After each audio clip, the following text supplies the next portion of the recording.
Hello, hello. It's a beautiful day. I got my sexy voice on today. The sexy Nothing Else Matters stylings of Raul, everyone. Raul on the Nothing Else Matters today. That was 18 with a bullet coming at you. Okay, sorry, no. That's my DJ voice. As you can tell by the non samurai coffee cup, I have got a lot of for my Yiddish speakers. And I'm here and I'm ready and I'm excited. Kenobi is chomping away. It's a beautiful day. I hope you can hear me. I hope you are able to focus on what we're going to share today, despite the appeal of my sexy raspiness.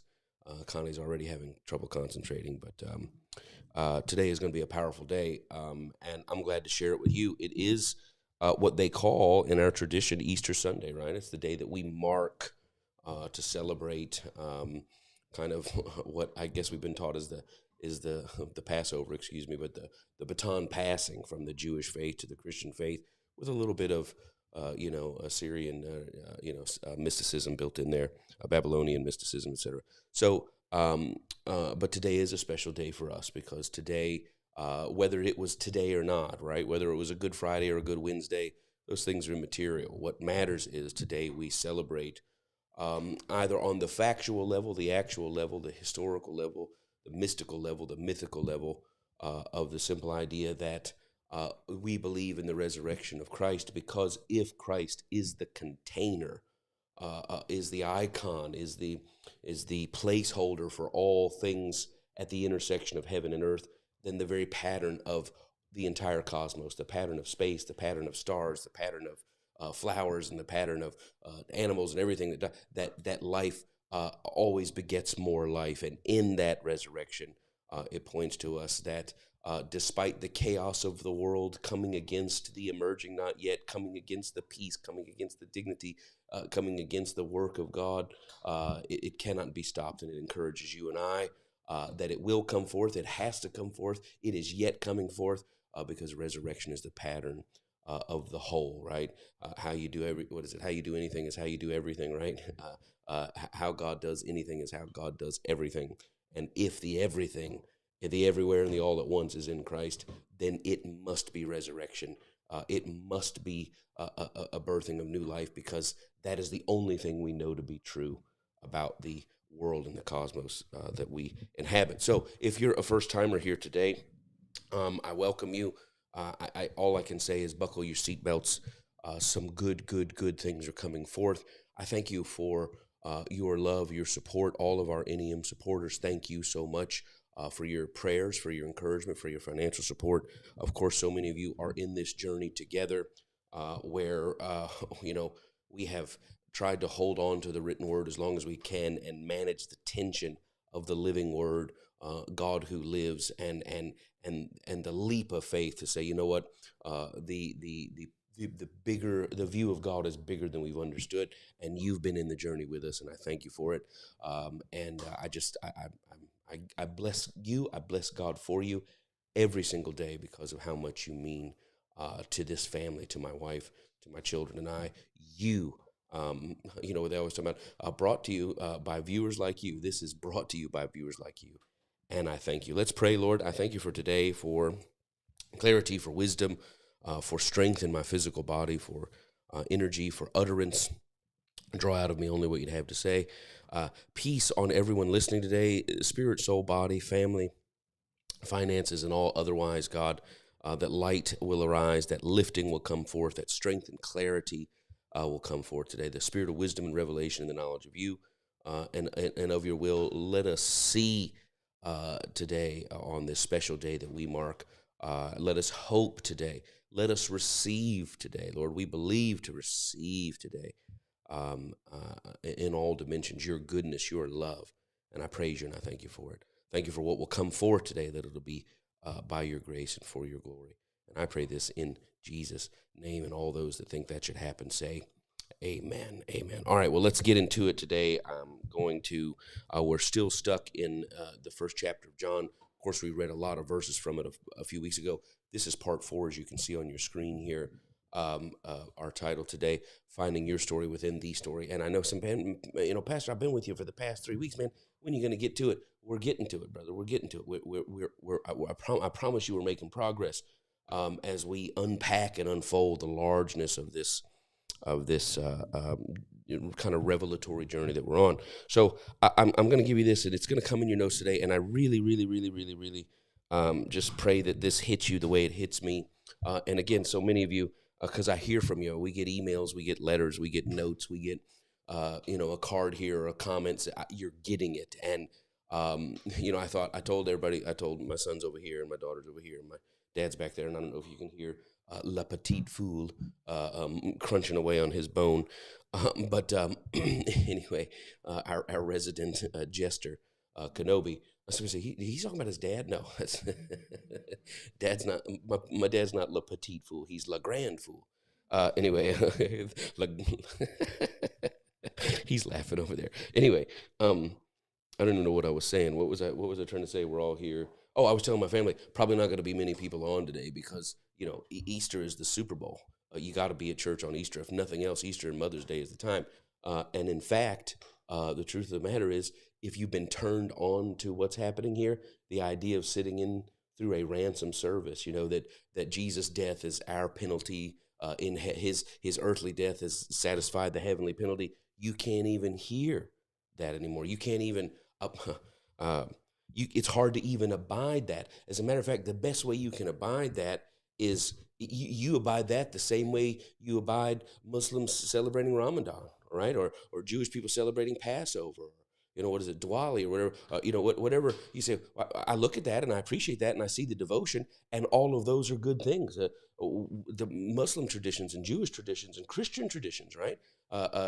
Lent and all that, Catholic tradition, we need them all. Why? Because they're narrative stories that try to turn our heart and build cohesion around the idea of God and the idea of bringing God in. But they're all beset, they're all shackled by this transactional us-them context. And so you can't sit through another Easter Sunday of, I was thinking about it today, the last Easter Sunday message I remember preaching, I believe it was 2015, and I got so grieved by it as I thought about it last night or yesterday, I guess, when I was out, that I actually threw up a little bit in my mouth, and somebody said, "Did you swallow it?" Well, that's none of your business.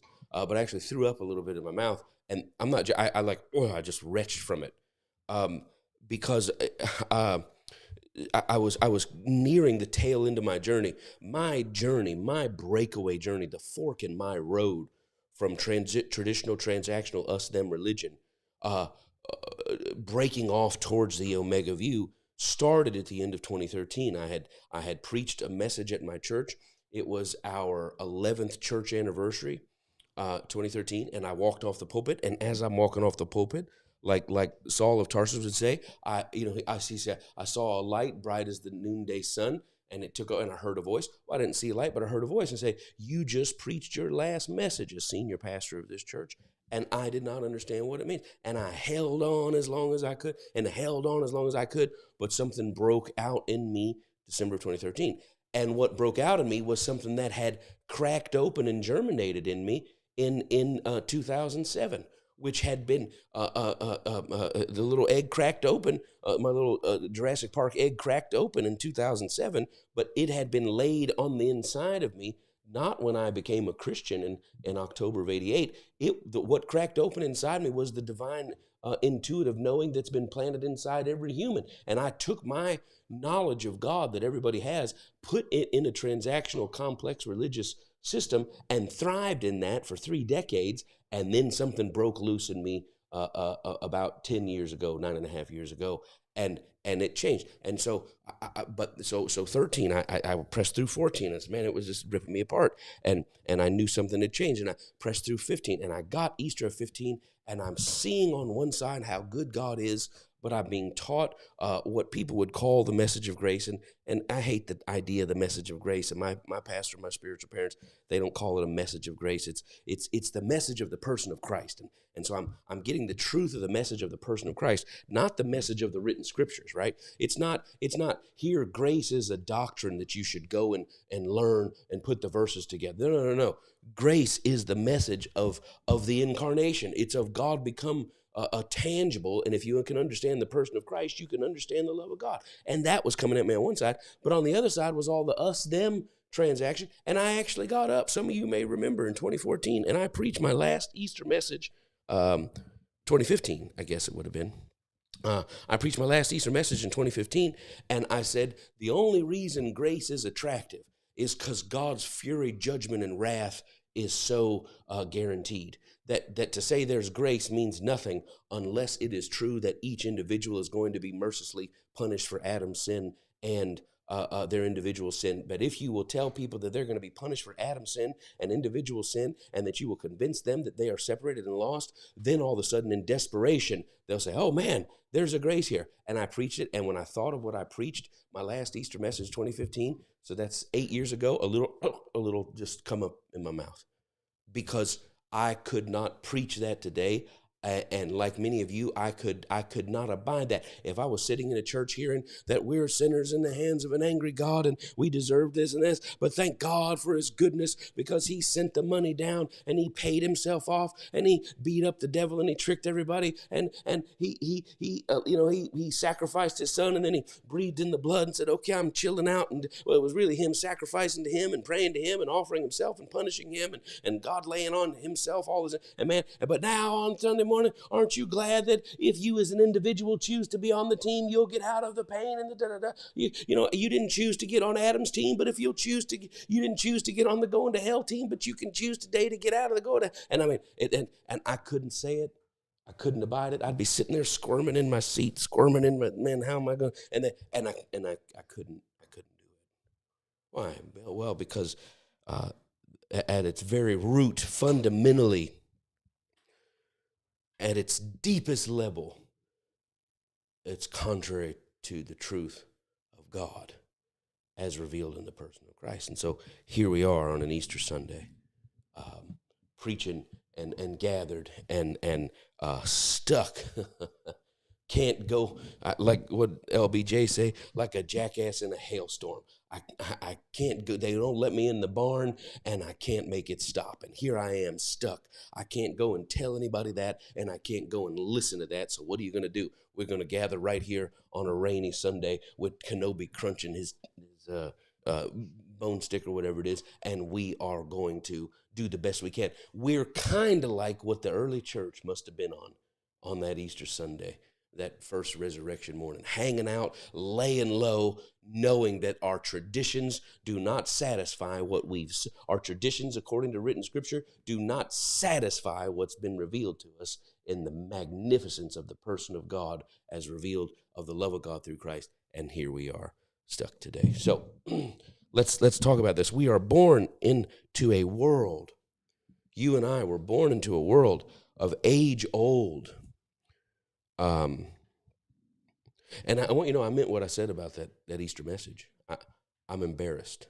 So well, don't be embarrassed. I know I shouldn't be embarrassed because I was a true believer. Everything I did trying to hoist my sails but man, once you come imagine Saul of Tarsus, right? Saul of Tarsus, he's on a trip, his boat, they say, well, the storms are pretty bad, we're going to stop off over here. What are we going to do? We're going to stay at one of the believers' house. And Paul's all born again. He said, well, yeah, let's stay down there. Paul says, whose house are we staying at? Guy named Philip. Don't know if you know him. And Saul knew Philip.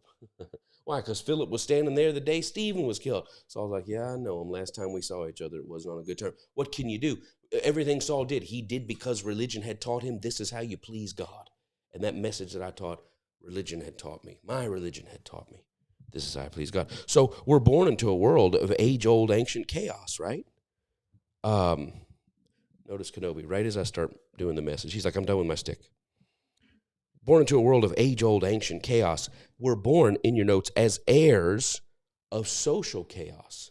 We're born into, just depending on where you're born, what color you are, what race you are, what gender you are. Just, do you like the same sex or the opposite? You're born into a world. War, you're born into war. You're born into enslavement. You're born into systems of inequity. You're born into poverty. You're born into riches. You're born into, you're born into a world. And even if you had a pretty good home,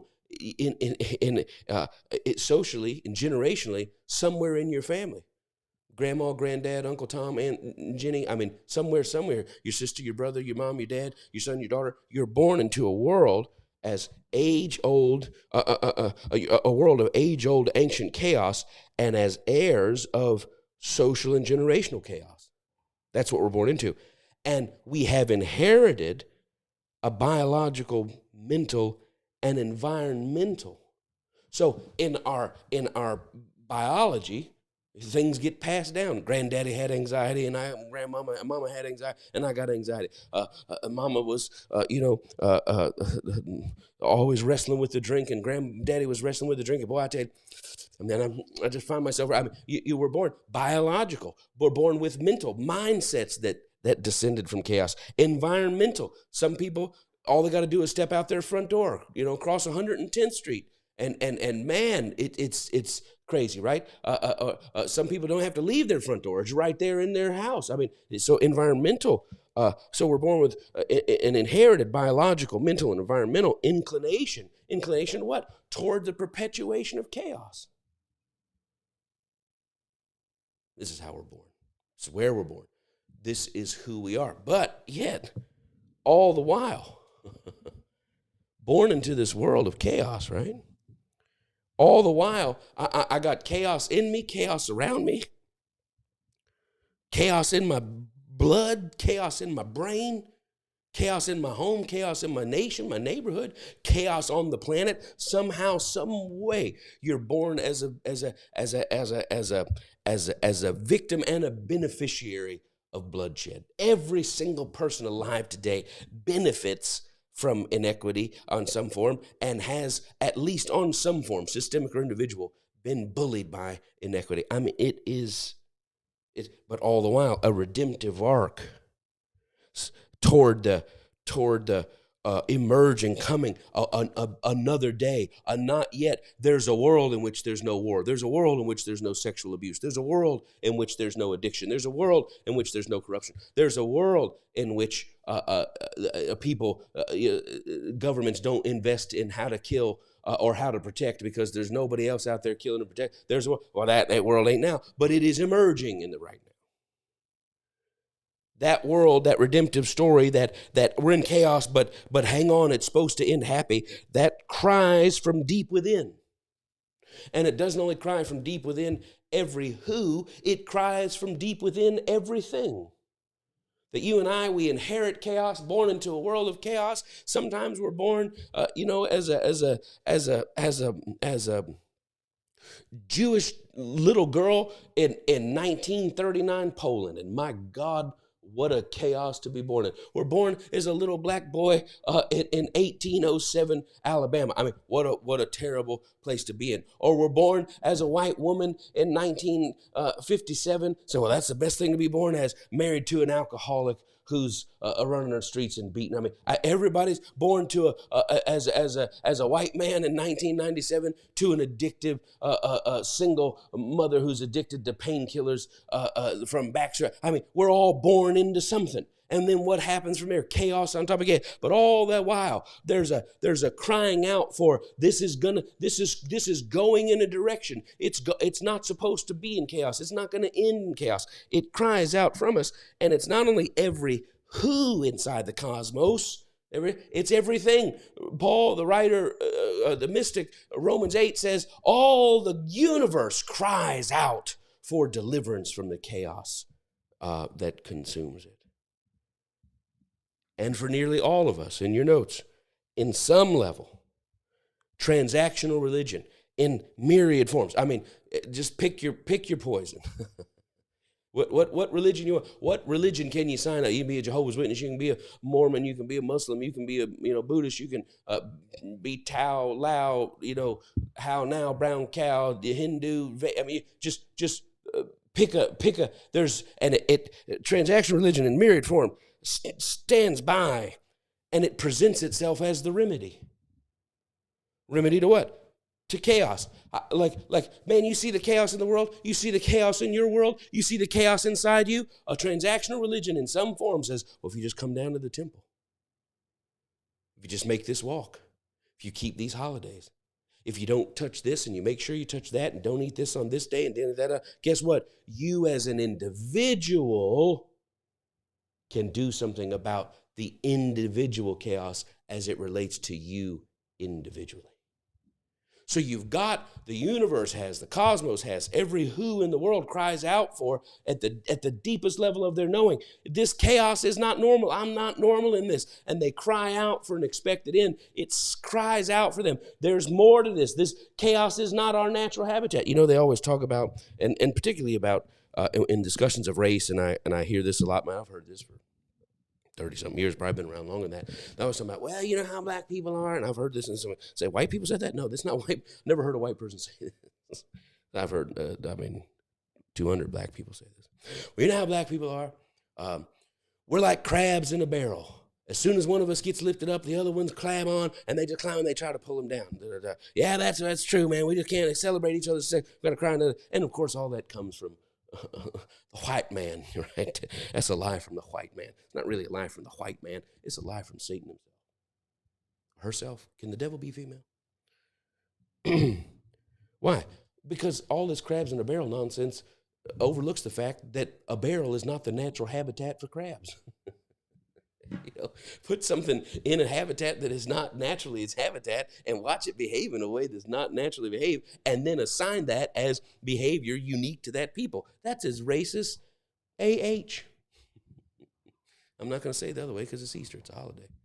It's a racist idea. It's a white supremacist idea. It's a racial supremacist idea. It comes straight from hell. Well, no, because that's not the natural, the barrel's not the natural environment for crabs. So don't assume the behavior is unique to crabs. Put crabs in an environment that they're supposed to be in that's not compressed, oppressed, and repressed, and you'd be surprised that they don't really, they don't really behave the way that they behave in a barrel. And I'm going to tell you what else. When they're being lifted out of the barrel, where do you think they're being lifted for? I guarantee you anybody who's got crabs in a barrel ain't lifting them out for promotion. They're lifting them out for a little heat, a little salt, a little fat. Oh, man, the devil. She is a liar. But transactional religion says, I got you. I have an answer for your chaos. I have an answer for your family chaos. You came out, you're abused, you're an alcoholic, you lust, you're pornography, you're fornicator, you use a lot of drugs, you were in a gang, right? Oh, you're white supremacist, you're racist. I'm Christianity. I'm Baptist Church. I'm the Catholic Church. I'm the Nation of Islam.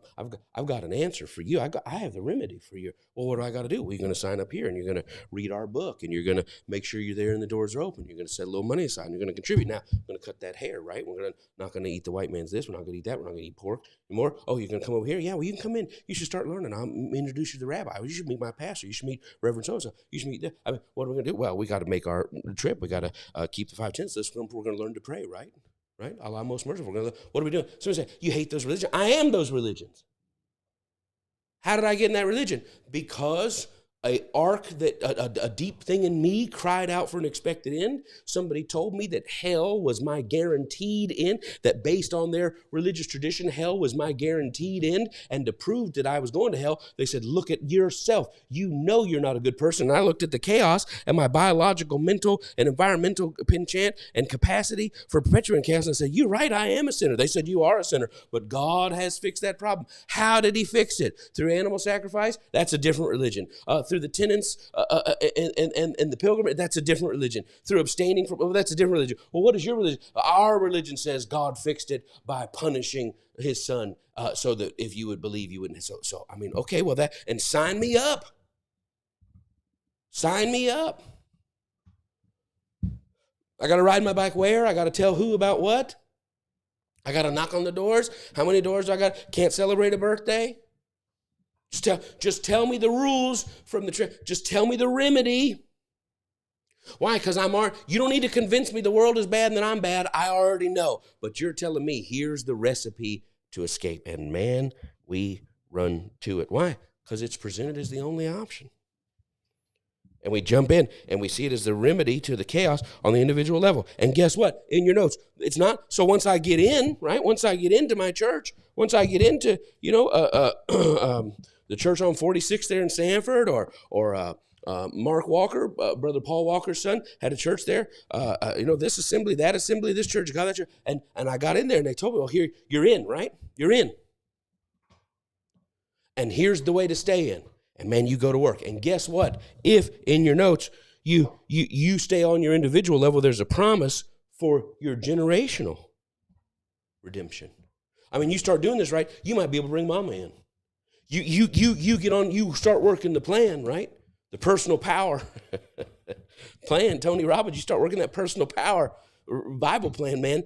I bet you, listen, well, man, my daddy, just pray for my daddy, y'all. Pray for my daddy, y'all. We get in a circle. And guess what? Individuals who have opted into this transaction, well, what's going on? Well, he's in my old tradition. He's still Catholic. He goes to his church. He does that thing. He does. And I wish he was out of his transactional thing into my transactional thing. Well, why would you wish that? Because my transactional thing is the only one that offers the actual remedy. Everybody else is out there on a religious placebo.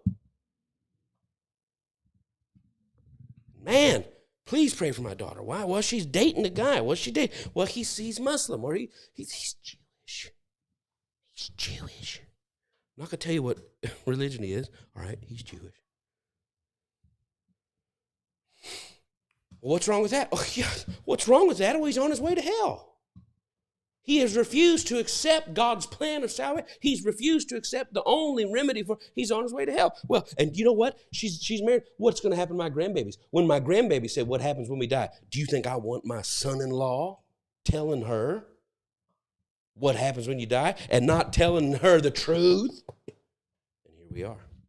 So what solves our individual chaos solves it. Presents itself if you're just good enough and witness enough and lying. So the next time you go to Easter dinner, man, you've been going to Easter dinner doing shots of Hennessy for 25 years, but now you didn't just go to the Church of Christ. You went down to the altar and Rev got you and told you, and you stopped sleeping around and you stopped drinking and you stopped this, and now you go to Easter Sunday 1 year later and you step into that thing and your cousin's there, hey man, I got you. He said, I don't want that beer, man. Convert to Islam. So I'm in the nation, man. Well, here, brother, come on, sit down. We're going to have, man, I'm eating a ham, man. White man's meat. What's wrong with you? Why? Well, my system has told me that my individual redemption from the chaos is rooted in this. And I'm trying to be faithful to that. Why? Brother, I'm trying to reach you. I'm hoping that my lifestyle and my light pulls you out. What you talking about, man? We went to church. Man, the church didn't help you. You've been deceived by the white man. Church can't help you, man. Catholics can't help you, man. The Pope can't help you. Then confession. That's not how you get forgiveness of sins. Why do you get forgiveness of sins? It says right here in my tradition that you must confess. There it is. But maybe if we do it right, maybe if we live it right, what's going to happen? Well, we're gonna hopefully see other individuals, right? If we do it right, we got further promise of generational and societal redemption. But remember in your notes, the further promise of generational societal redemption, it's not that God's going to do something to get everybody to an expected end. No. It's all predicated, of course, on the personal, intentional, exclusive opt-in. It's not that God's going to do something in your brother. God's not doing anything in your brother. Your brother's on the hell damnation express unless he or your sister, or your mom, or your granddad, or my whole family's Catholic. And boy, I tell you, I got a daughter. She left the Catholic church, and man, maybe mom and I weren't that nice to her, but she's out there in one of them TV churches now, and I don't even know. Are they even Christian? I mean, what's going to happen? Does she do confession? Does she take communion? I asked her if she takes communion. She says, well, we do once a month. Once a month. What if she dies before her sins have been? I mean, what's going to happen? And I'm concerned. Just Father so-and-so, would you pray for me? Well, I'll pray for you. Sometimes all our children go astray, but they come back to their roots. I mean, everybody's afraid. What we're hoping for is that our generations, or maybe not our generations, but all the people we watch on TV, boy, society. You know what society needs more than anything else? Here's what we say. Society, you know what? We're watching this, the news, the wars, the presidents, the politics, this and that. I told you I was at a poker table, in a 3-card poker table in Vegas. So I said, this is a joke, right? No, I was at a 3-card poker table in Vegas back in 2008. And I was guys dealing faro, right? And I'm doing, and we're playing. And old timer on the side here, he says the election comes up, and of course Obama's running by things, and he's sitting there, and I mean you could tell this guy's born and raised in casinos, and he flips. He said, let me tell you something. He said, I was born in 1950. He said 1968 was the first year I could vote in an election. And he said, do you want to know what the issues were in 1968? He said, the economy, the war, the Middle East, race, And I forget what he said the other ones. It's that's 40 years ago. He says, what are the issues in 2008? And I said, man, the exact same issues. So, but you know what the society needs? Society. Let me tell you, you know what society? Let me tell you the answer to society. They all individually need to opt into my personal power religious program. Well, what if they opt into Judaism? No, man, no. No, man, that's going to mess it up. What if they all converted to Nation of Islam? No. Farrakhan, no, that's not going to do it. Why not? What's wrong with that one? Well, they stopped drinking. Yeah, they were faithful to their wives. Yeah, they're in church every day. Yeah, they're improving the neighborhoods. Yeah, but that's a false one. God's not going to honor that. Okay, fine, you're cleaned up and you're a good person. Don't you know, according to my personal power system, all the good people go to hell? Well, you got Jewish neighbors. They seem nice. Their family seems nice. Their daughter's this. She's a doctor. He's this. They help out. They volunteer on the soccer team. They give to charity. I know, but they've been tricked. That's why society's broken, because they're in all the false plans. Mine is the real plan. So this personal, intentional, exclusive opt-in, right? This chance for everybody to get in is at the individual level. But keep in mind here in your notes, it's an opportunity that only remains open to individuals until the end, right? So what do we have? If you as an individual want to see any change, you better opt in before the end. Why? Because the window's closing. The shade is coming down. The sun is setting. The sun rides high on its path across the sky. Where's the red? Shays Lounge. 10 points if you know the reference. Not you, Olivia.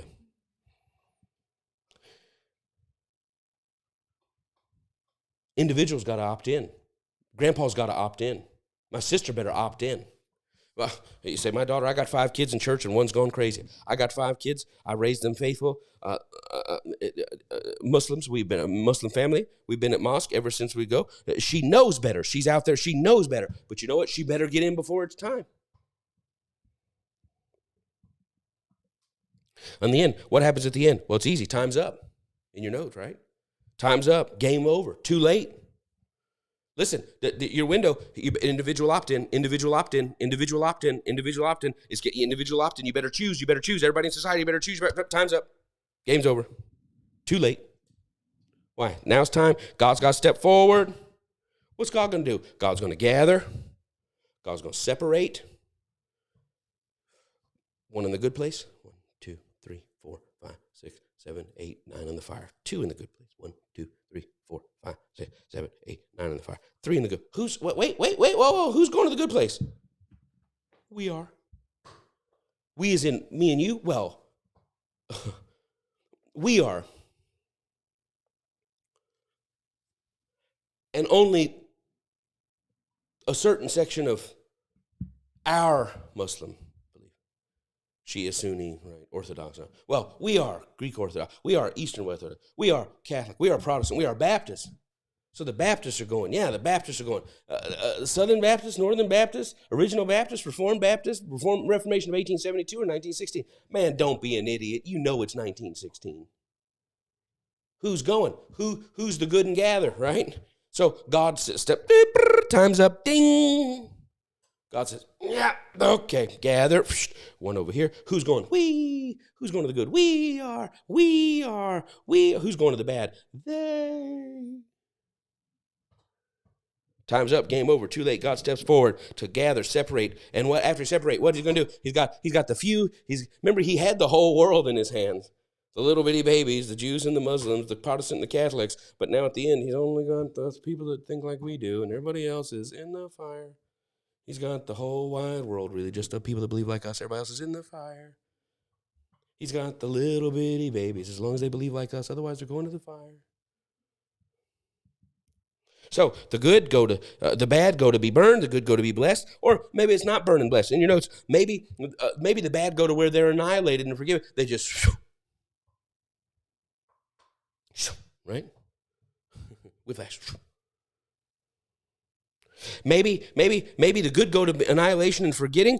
They're out of the divine memory, and maybe the good go to remembering and retaining, that they're retained in the divine mind. I don't know what your tradition believes.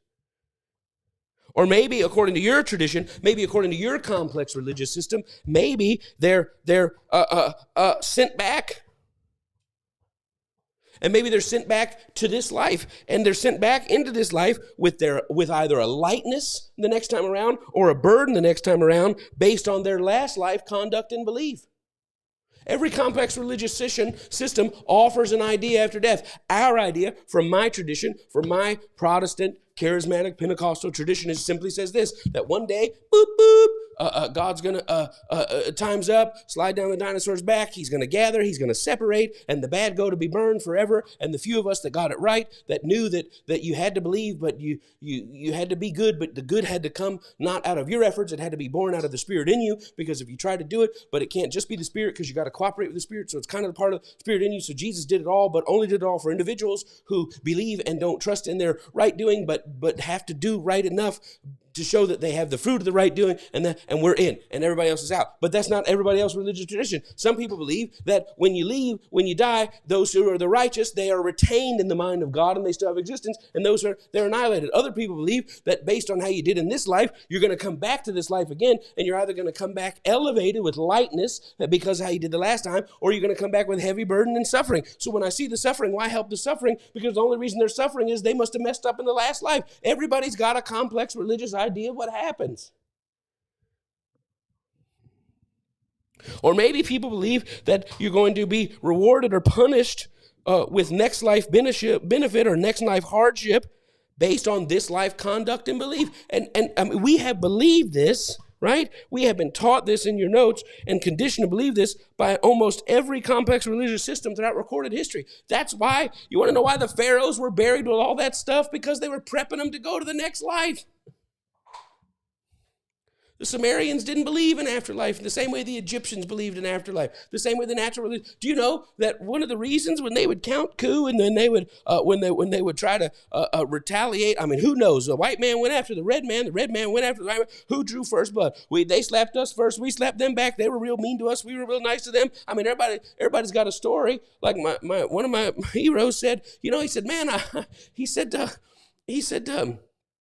said, man, I read all the history books, and it's amazing. All the people that won were on the right side. But do you know that they would prep bodies before they would die, or they would disfigure bodies before they die? Why? Because they believe the condition in which you died is how you appeared in the afterlife. Every complex religious system has an idea of how this relates to that. And they're all wonderful, and they all have utility only insofar that they offer the individual a chance to escape chaos. But they're all two sizes too small because there's a bigger picture. It's all too small. Why? Because, at least for those of us who accept a cosmic idea of God through Christ, no individual system can be truly representative of the nature of love. No religious system, complex that says we're the us, they're the them, none of that can be an accurate presentation of a God who is love. And I believe that. I believed for years. I believed even before I was a Christian. Well, you know, good people go to hell, and good people go to heaven, bad people go to hell. I believe that. Then I found out that ain't true. It's not good people go to heaven and bad people go to hell. It's people that believe the right thing go to heaven and go to hell. But it's not people that just believe it, it's people that live it. And if you're just believing it, you're a faker, and you're going to be shocked. I mean, that was my whole world. That's how I lived. And so what it says is, okay, Mike, you as an individual, and if you do just right, and marry just right, and witness just right, and raise your children just right, hopefully they will, not because they were raised that way, but because they individually choose to opt in, and they all better happen before time runs out. That was my view. But that's not the whole. But guess there's 1,000 different views of the right formula. I mean, are we an ear-wiggling formula? Are we a noise? Are we what's our way to access the magic? And the flaws of complex religious systems are manifold. It takes years to realize. It takes years for them to even show up because they're so ingrained inside us. And they're ingrained inside us. And here's what happens to us. Experientially, we know this can't be true. Why? Because there's no way. The Muslim lady on my job is awesome. And I know my team says she's going to bust hell wide open. And man, when she died in that accident, I mean, I guess she went to hell, but I got to kind of believe that, I mean, at least with her, God would make an exception. Why? Why with her would God make an exception? Because you've gotten a chance to taste of her humanity. And once you actually taste of a person's humanity, it's harder to make them the them. Your gay cousin, right? I just believe that somehow, some way, before that motorcycle, I just believe somehow, some way, they had God surely could be good. Well, wait a minute, man. 140 people died in a collapse. 45,000 people died in an earthquake. Well, yeah, they were all Muslims, Pastor. Obviously, they're going to hell. See, the distance is what creates the coldness. So when it's the Muslims over in Turkey, right, or a lot of Christians in Turkey, right, a lot of Christians in Turkey, but yeah, not our kind, right? That's why we watch a hurricane hit Haiti, and it feels a little different than America. Black folk and black folk. It hit Haiti, it hit New Orleans, and you got to have the right mix of us in the news coverage for us to feel it. Why? Because the distance creates this illusion that they're not us. But when we know and we touch and we feel their humanity and love, all of a sudden our theology, it just lifts up a little thing and lets them scoot under the tent. Why? That's the whole point of the incarnation, that God who is distant cannot possibly understand, but a God that comes close and tastes, that God must fully understand, not just the plight of being Jewish in Second Temple Israel or being Christian in 2023, but the plight of what it means to be a human born into a world as an heir of individual, social, generational chaos with the biology for the capacity for the perpetuation of chaos and to suffer. I mean, that is the story. The story is not, here's the deal. The price is paid. Are you in or out? Individual choice. Tick, tick, tick, tick, tick, tick, tick, tick, tick. But you know why we get fed that? And you know why we latch onto that? Because complex religious systems mask themselves as solutions to the problem. Man. But even in a complex religious system, if a believer, right? So the flaws of religious systems are manifold. It takes years and decades to present themselves. Sometimes you never see the flaw in your religious system. The Catholic, the Protestant, the me, the you, if ever. But if a sincere believer in God is truly aimed toward love, or toward God, we could say, then several ideas eventually become very clear. I'm going to give you these real quick and we'll close. And there's going to be copy and paste in the notes. I'll post the extended notes in our private Facebook group. So I'm saying, why is it a private Facebook group? Because I don't like people coming in and talking negative stuff all day. This the devil, this the cult, this, and they slip in every now and then. Whatever. Number one, complex religious systems are primarily a diversion. They're a diversion mechanism. They move our attention energy away from our chaotic patterns and behavior. So instead of just being out there, flotsam and jetsam, going through life like this and that, we join the nation, right? We get in, and the brothers start holding us accountable. Okay, so you'll be here Friday, right? And you know we're not doing this, all right? We're going to see you on Saturday, right? And now we're going to be out handing out. And now all of a sudden, I'm not looking at my what's celebrated in my inner circle has shifted. So I can say, and old guys see, hey man, what you doing? Oh man, I'm going down to the mosque. You ought to come with me, brother. Go to the mosque, right? What are you doing at the mosque? Oh man, man, I hear about them crazy down there. Yeah, well, they got girls down there. Yeah, they got girls. I mean, well, you come on down, brother. Come on, man. It's not about girls. It's about you. I mean, let's look at you. And what? I'm an individual. And so what? I'm diverting myself from my individual chaos, and now I'm seeing a redemptive arc individually.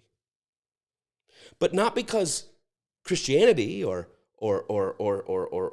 Catholicism or Protestantism or Buddhism or yoga or anything, not because that has an exclusive transformative power that no other system has, but because any transactional system engages our attention away from the negative chaotic perpetuation and towards that which is redemptive. Think of a fidget spinner. It's like, man, you got chaos. Yeah, you get addicted to drugs. Yeah, you come out of a bad place. Yeah, you ruin your family. You divorced your wife. You cheated on your husband. You got out here. You're a single mom. You're struggling. Someone said, I got the system for you. What is it? It's my God. It's my religion. It's my thing. It's my. And they hand you a fidget spinner and they say, what do you got to do? Just flick it.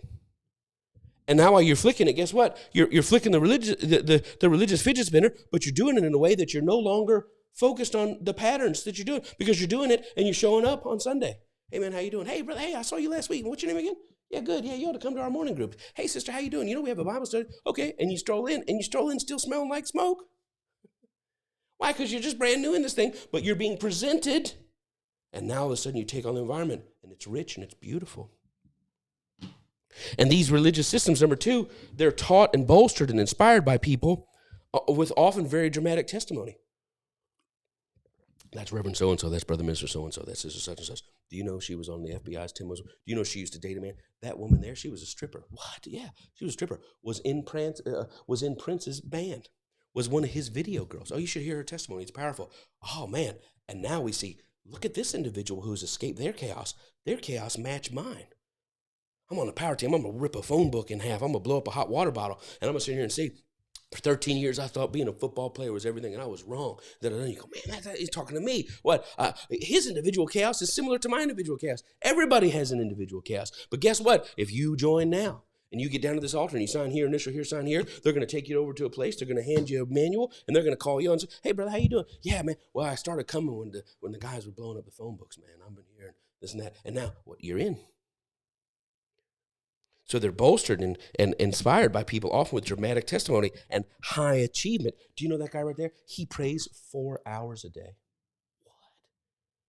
4 hours a day, man. Get the blank out. I mean, get the heck out of here. No way. You know, brother, that smoking is killing you, man. God, your body's a temple. Yeah, I'm sorry, man. I'm trying to quit. But what's happening to you, the more you hang around. What is he saying? That guy, that fidget spinner, you know, the fidget spinner that you're like, you know you should do it every day. Remember, we gave you a fidget spinner. We told you should read it, and you should pray, and you should be here, and you should tithe, and you should be a soul. Yeah, I don't really touch my fidget spinner. Well, let me tell you, Reverend so-and-so, sister so-and-so, that guy right there, they can flick their fidget spinner one time, and it'll go around 70 times. No, they don't. Nobody lives like that. Brother, I'm telling you, that's why I'm in this church. That guy's the real deal. That lady's the real deal. Man. And as a matter of fact, you sit here and get in. Listen, brother, I was like you. I didn't even want to do, man, I had fidget spinner. I never believed in that. But, man, I started flicking it the first time, only about 6 times, first time. Man, you won't believe it. And I've been busy on my job. You know, I got that thing to go around 53 things. 53 times. I'm telling you, brother, this thing will change your life. And so now, number 3, our preoccupation with trying to reach at all, like to ever reach what the leader is. Or if we reach that type of life, to reach it consistently. That preoccupation with that level of spiritual mastery, remember, complex religious system level, that level of spiritual mastery, it keeps us moving forward personally. And now I'm working on my fidget.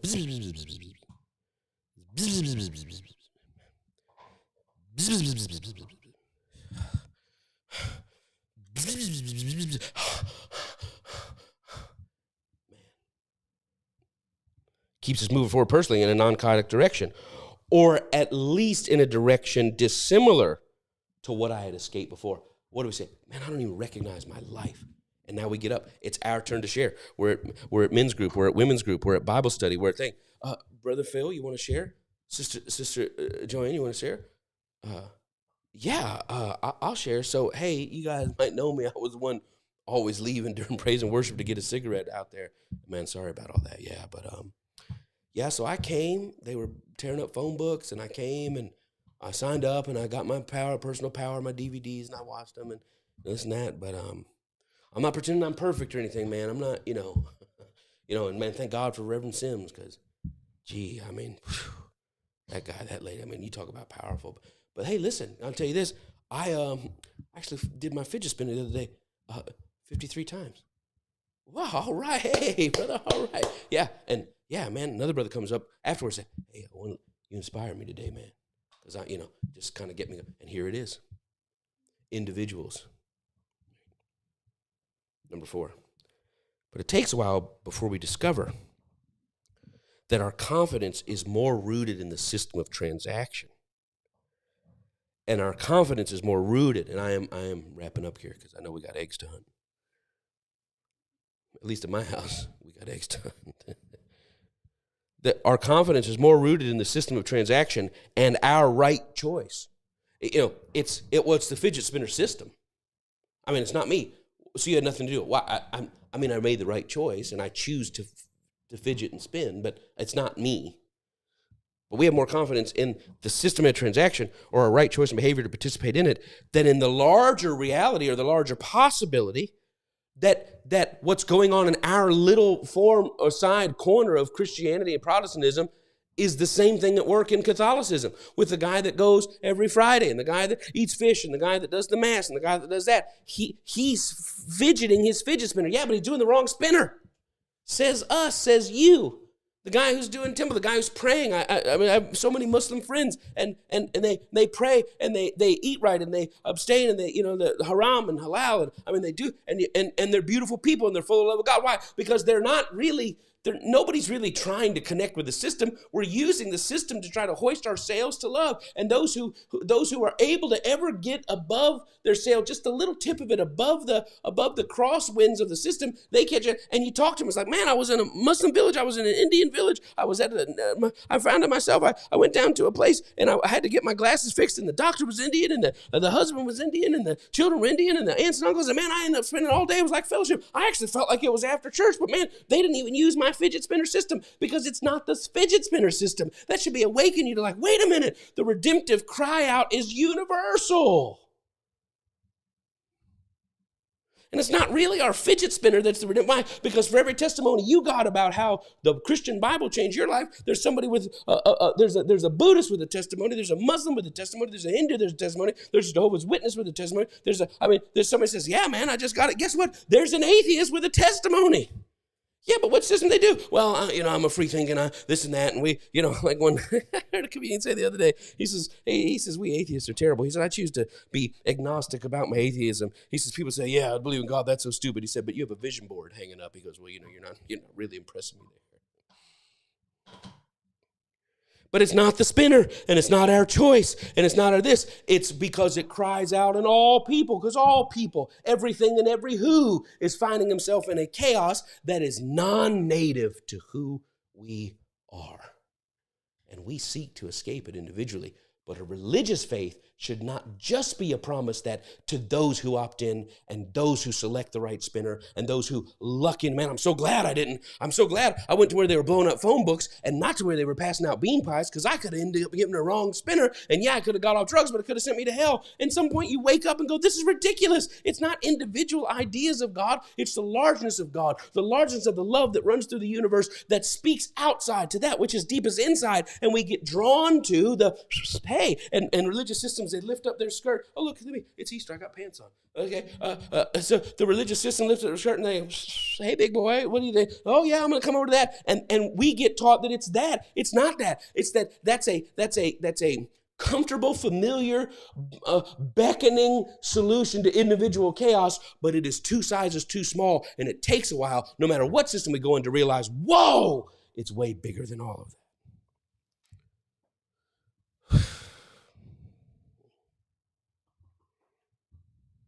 What do I do? I think I'm going to stop. Why? Because I got 5, 6, 7, 8, all that jazz. I'm on 4. I don't want to rush the rest. We'll pause right there. Thank you for your love, for your support. Would you consider just saying, hey, okay, I see it. I'm still, listen, my life is going in so many different directions right now. Fruitful things that I can't even talk to you about.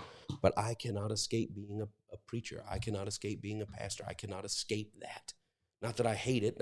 I'm just saying, I'm really just preaching to me. And while I'm preaching to me, it's hitting some of you. Would you consider supporting us? Would you consider supporting us? For those of you who do, say, yeah, I'll send you something. Thank you. Those of you say, okay, I'm not going to stand by anymore. Help the poor. Yes, help charity. Connie and I do all that. Help the homeless. Help ease suffering all over the world. But if there's a wisdom that is blessing you and encouraging you in your spiritual life, at least consider some portion of your charity to say, yeah, and it should include, well, you look like you're eating every day. Yeah, I look like I'm eating a little too much every day. But I'm telling you, it's made my life. What is today, the 8th?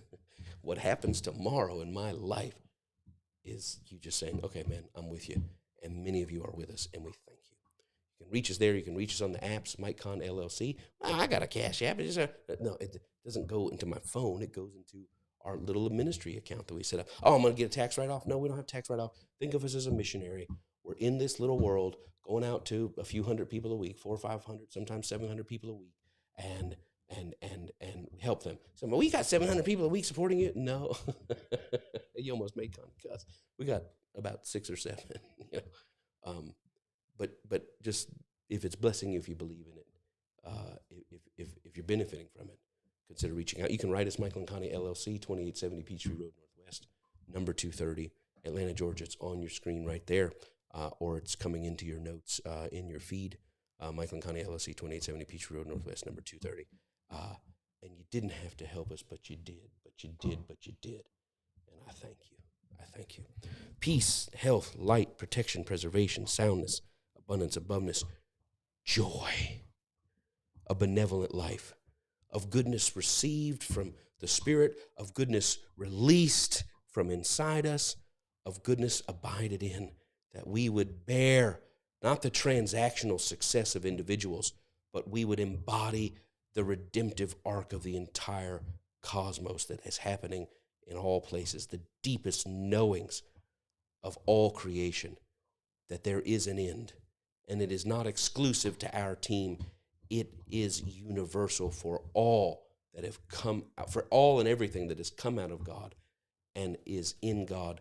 God is in, above, through, beyond, a bigger idea. I thank you that it dawns upon us. Light loaded with benefits every single day. The ministry of angels all this week. Favor that comes to and through. I thank you for it, Lord. Protection, that our lives themselves, our temporal lives, are redeemed from destruction every single day. We believe to connect with goodness in this land of the living, not as a transaction for the next life, but as an embodiment in the right now of the everlasting shall be. Lord, help us understand. In Jesus' name, amen. Listen, I hope yours was as good as mine. My Easter Sunday message was epic. I got so blessed. I hope you got blessed too. Someone said, you just said your message was epic. I'm telling you, I got blessed reading these notes. I'm like, man, that blessed me. I hope it did something for you. On behalf of Le Petit Fool, on behalf of Le Grand Fool, on behalf of my son, on behalf of my daughter, on behalf of my wife, on behalf of Le Ultimate Fool, Folie, happy Easter. Resurrection is the pattern of the universe. Christ is risen because in Christ is all. And guess what? You and I, and everything and everyone in earth, in heaven, above earth, below, all of us are already in that pattern. Bless you. We love you. We thank you. And remember, nothing else matters but God.